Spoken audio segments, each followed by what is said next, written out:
Well, I just want to thank everybody for incredible hard work that was done here. A lot of enthusiasm in all the places that we went, very enthusiastic crowds, and I believe that things are starting to happen here. I know the pundits and the political class, they want to call everything, and they say it's all done, it's all over, we may as well go home and do the coronation now. But you know what? I believe that they're wrong, because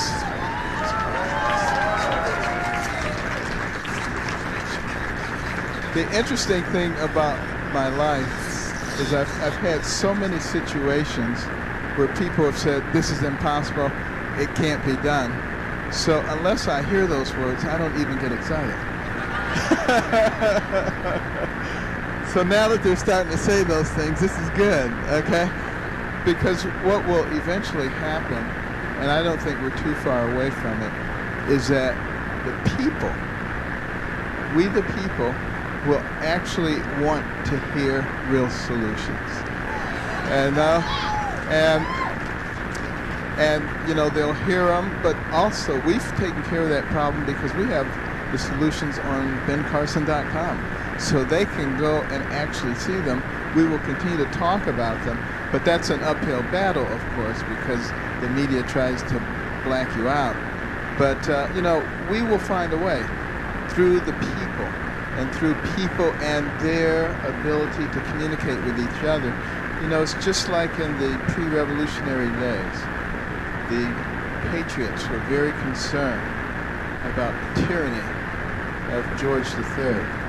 And they started having meetings in their living rooms, in their barns, in the center of the street, inviting everybody, even the loyalists, and talking about what kind of America do you want to have? What do you want to preserve for your children and your grandchildren? What are you willing to fight for?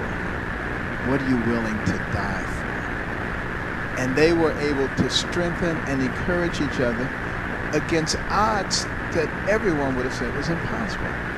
The biggest, most professional military force on earth versus a bunch of ragtag militiamen who didn't even have boots. And yet, who won, you know? And, you know, it was a matter of the fortitude, of the energy, of the belief, of the faith that they had. Those are the very same things that we have, because we recognize what the issue is. We have a country that is rapidly heading off the cliff. If someone had tried to describe America to you today, 30 years ago, you wouldn't have believed it. You would have said, no, you're wrong, you're talking about someplace else. That's how rapidly it is moving. And if we don't stop it, I shudder to think about what the future will hold. With the secular progressive movement going on, and with people who don't believe that there is a right and a wrong, and that everything is relative, and people who are willing to give away the very values and principles that made America into a great nation for the sake of political correctness. You know, that obviously is a formula for disaster. But I believe people are already starting to wake up. I'm seeing it everywhere I go. And it's just a matter of time before they start demanding answers and they start demanding solutions. Because right now we're sort of in the ancient Rome stage where everybody wanted to go to the Colosseum and, oh, bring on the lions and the tigers and let's see them eat the people. You know, I mean, this was cool. This was what they wanted while Rome was burning. And, you know, right now we're in that stage, okay? But we have a bunch of fire extinguishers. And we are going to put the fire out, and we are going to put the fire in our bellies, you know?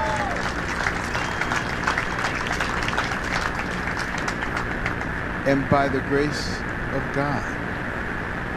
That is so important. As America attempts to kick God out, I think we're seeing a concomitant decline. And I make no bones at all about the fact that God is a central part of my life and my being. And it should be a central part of all of our being, because what does it say when we say that Pledge of Allegiance? It says we're one nation under God. And every coin in your pocket, every bill in your wallet says, "In God we trust." And our founding document, the Declaration of Independence, says our rights come from our Creator, a.k.a. God. So is all of that just babble? Or do we actually believe it? And it's a decision that we as a nation must make. The other big decision that is coming up is, are we a nation that is of, for, and by the people, or a nation that is of, for, and by the government? Because that is what this election is all about. And I think it's going to be extremely important for Republicans, for conservatives, to begin to articulate how the things that they believe in are actually the things that are best for everybody. Because we, I believe, need to pay a significant amount of attention to the downtrodden people of our society, and how we provide a ladder of opportunity so that they can escape dependency and become part of the fabric of America. This is exactly what the progressives have not done. They have kept them in a dependent position and then sort of made them think that they are their saviors while they're keeping them in a dependent position so they can cultivate their votes. Well, I have seen a large number of people in that situation who are starting to wake up. And we have to encourage that, but we have to really be able to articulate the kinds of things that we're actually going to do. Because when we say liberty and justice for all, that's exactly what it means.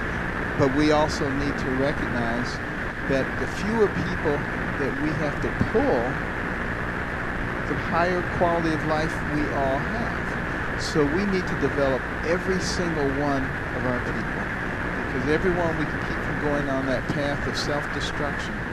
That's one less person we have to be afraid of, protect our family from, pay for in the penal system or the welfare system, one more tax-paying, productive member of society who may discover a new energy source or a cure for cancer. We need every single American to be a part of the American plan. And that's what we're going to push for. And that's what we do when we achieve the kind of growth in our economy, and we get rid of all the fetters and the things that are keeping it from growing. And it has nothing to do with, as Hillary Clinton and Bernie Sanders says, evil rich people. You know, it has to do with an evil government. And what we need to do, you know, and they don't like it when I call them evil. You know, they get really upset. You know, but you know, you call it what it is. You know, we talk about ISIS, we talk about global Islamic jihadists and terrorists. We do now. The administration does it. But you know, you can't fight it if you don't call it what it is. So we know what it is. We're going to call it what it is, and God willing, we're going to mobilize the American people to actually recognize who their friends and who their enemies are. We together are an incredibly powerful force. We can absolutely define the course of our nation, and we will be at the pinnacle. We will decide what kind of nation we're going to have. Thank you very much.